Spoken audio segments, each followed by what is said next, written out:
Hi, my name is Katie Netter, a producer for Small Business Digest, and I'm here with Kaitlin Leonard.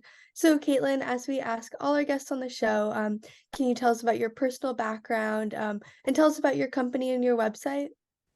Absolutely. Thanks, Katie. So I grew up in a small town in Missoula, Montana, and I didn't have a lot of means or resources. My family didn't have a lot of money, and I had a really hard time in school speaking in front of other people. And I felt really comfortable with who I was and where I came from. I wore a lot of hand-me-downs, t-shirts that were 10 sizes too big for me because my closest sibling in age to me was 6 years my senior, was my brother.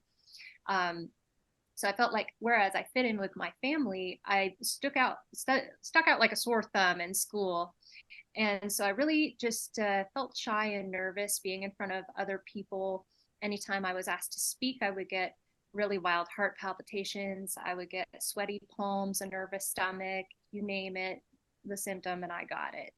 And um, it wasn't to say that I didn't have important things that I wanted to say to people. My teachers would have described me as a smart but quiet kid.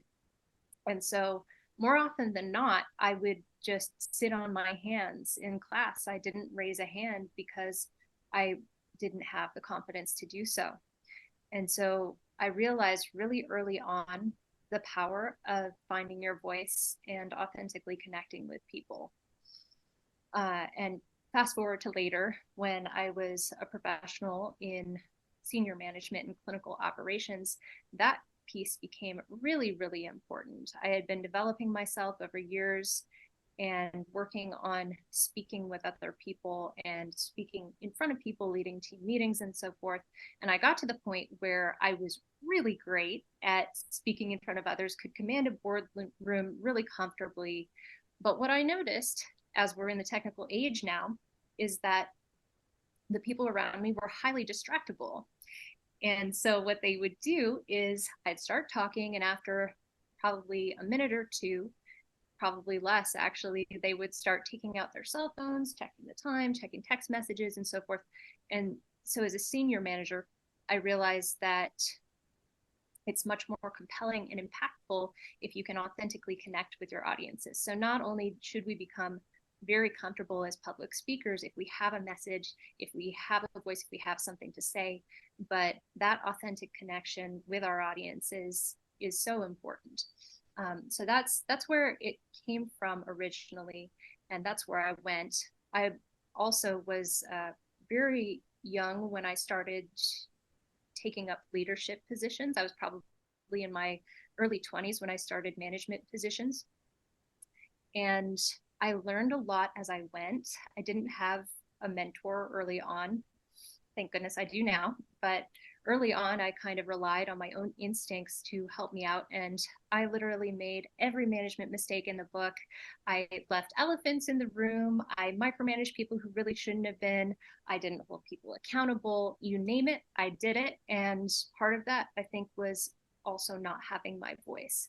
So when you're really not connecting with people, you don't have the confidence to hold them accountable. You don't have the confidence to enforce your mission.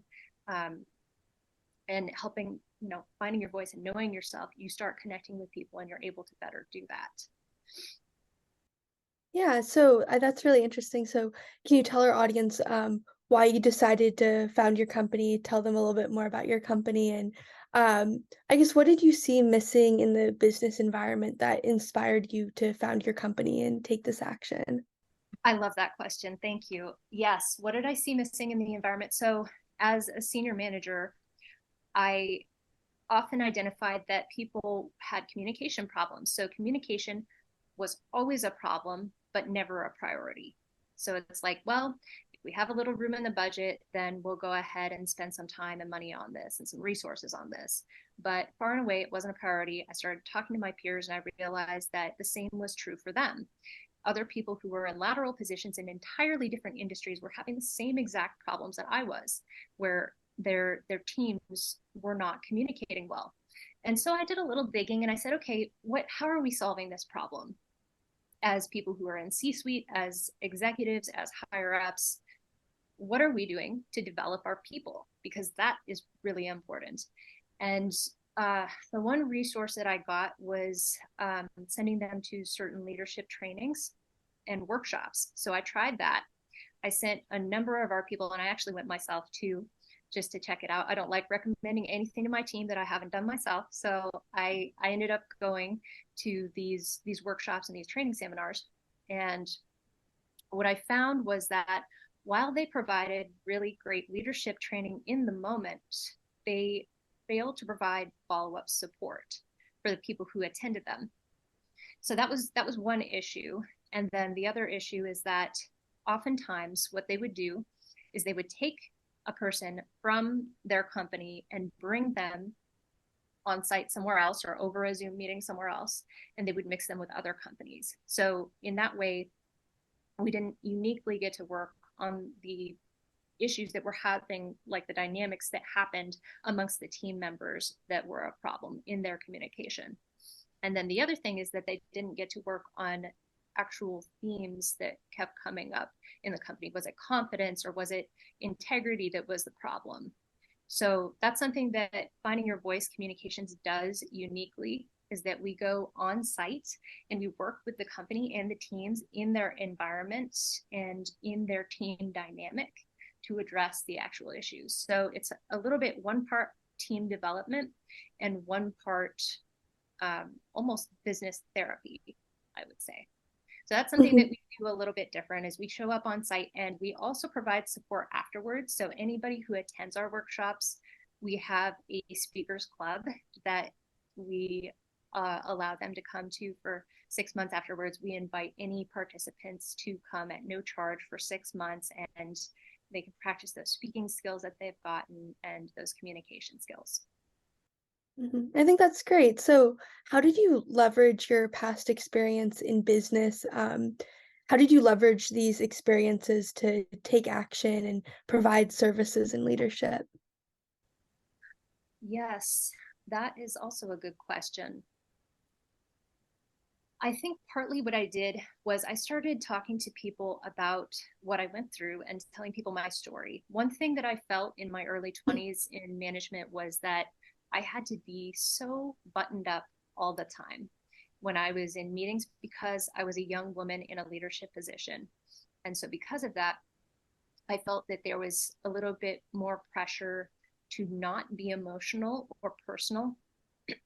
That as a young woman in a leadership position, there was frequently a magnifying glass on me and the things that I was doing, the choices that I was making, and to appear strong and decisive, just to fight that narrative. And so because of that, I think partly it was a struggle on my part to let myself, oh,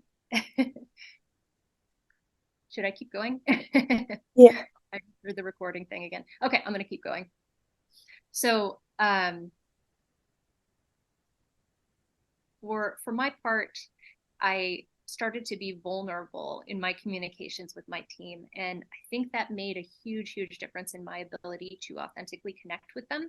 And I realized that that had a ripple effect in our team as well. So it was a lot of people going day to day, being very professional with one another, super, super buttoned up, super professional, and not sharing much of themselves. And in an environment where you're showing up 5 days a week, 8 to 10 hours a day, like, these people become your life and your family. And if you can't talk to them about who you really are and what your beliefs are and your hopes and your dreams, it becomes kind of a dull and restrictive environment. So I started doing that, and the change that I noticed was that I saw a look of recognition in the eyes of the people that I was talking to.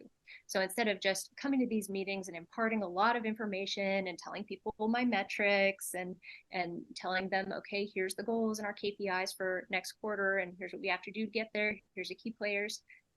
Instead of doing that, I was able to tell more of a story and talk a little bit about why we do what we do. So now I always start with why. I think that's great in the services that you're providing. So can you tell our audience a little bit then about your website, and where they can find more information? Yes. So my website is as in Victor, communications with an S.com. And on there, they'll find some contact information for me and a little bit more information about what we do. We have usually how we frame it is a 10-week workshop, although we've done some different things for companies to customize it a little bit. We'll come in and we'll meet with their leadership, whoever it is. Maybe their C-suite has become interested in us, or their executive team, or their HR or a senior manager. We come in, and once they've decided that we should work together, we customize some themes to whatever their pain points or their obstacles or their challenges are.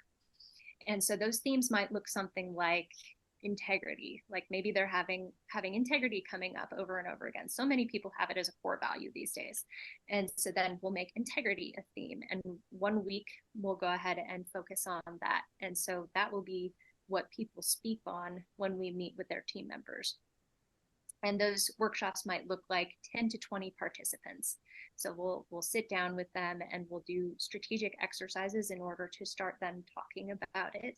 They'll talk in an impromptu manner, and then there will be some prepared speaking as well from their team members on the topic of the day.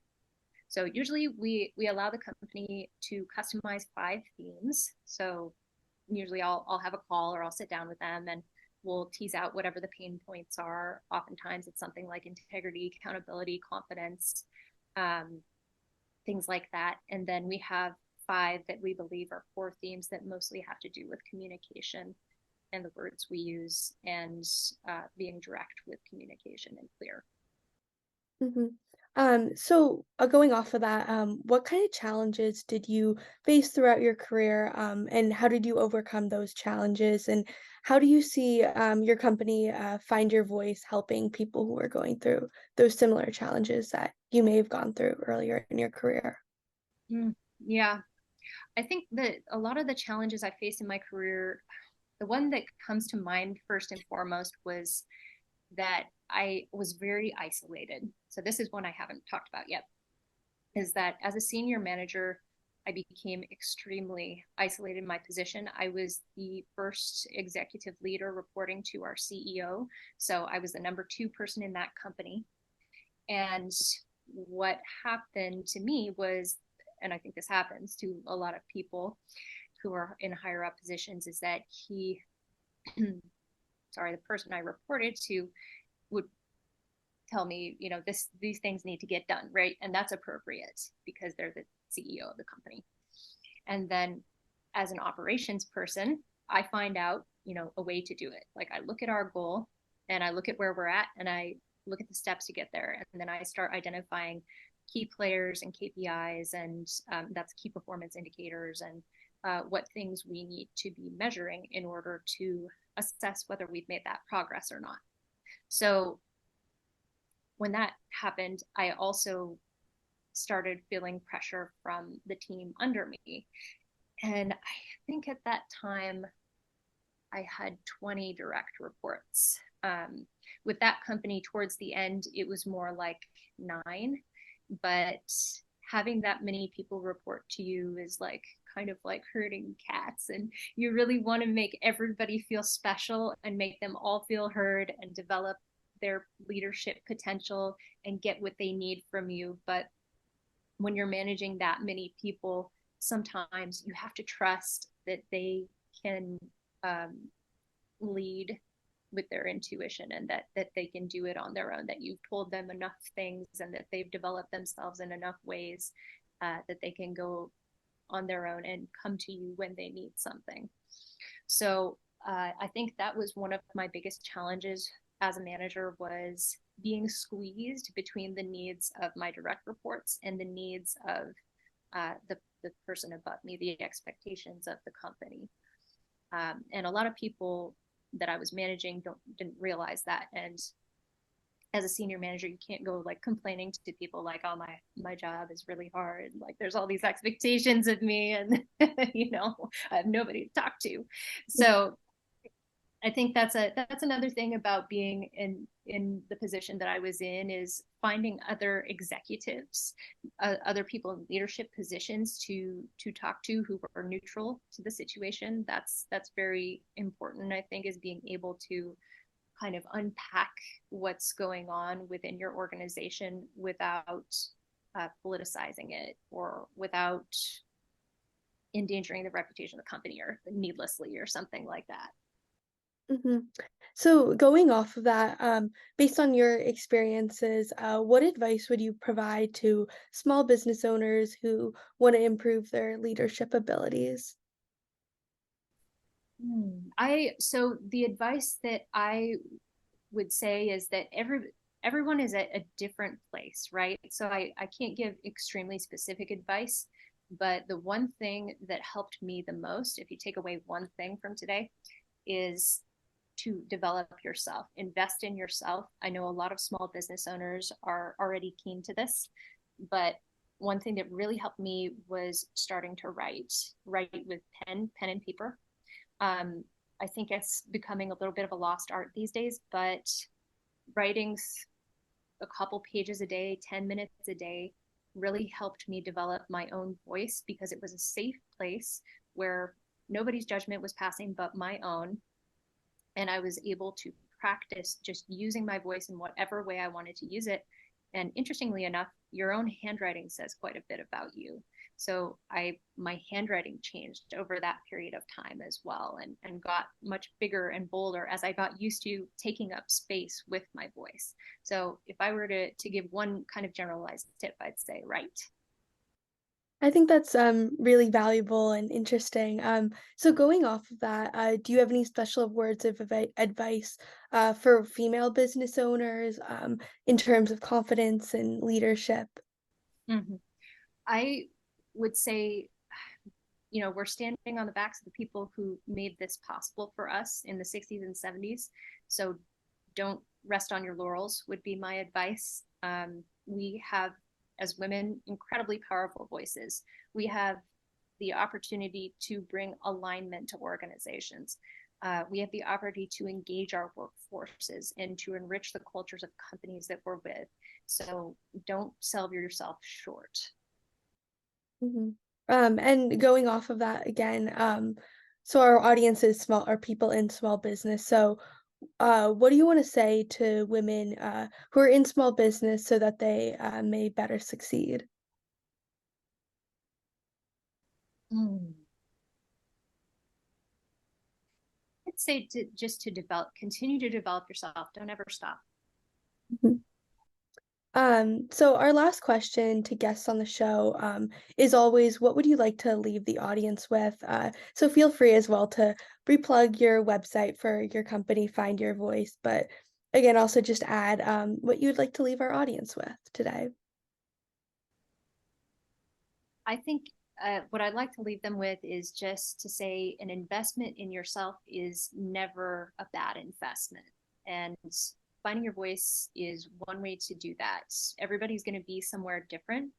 Like I said, some people are very comfortable commanding a boardroom and they just need that little bit of connection. Other people have a hard time just standing up in front of people. But wherever you're at, meet yourself where you're at, be forgiving of yourself, and continue to invest in yourself. Thank you so much. Well, it was so nice talking with you. That's unfortunately, all the time we have today, but it was great learning more about Find Your Voice and the advice that you have to people in business who want to improve their leadership skills and their confidence. So, and public speaking skills as well. So, thank you so much.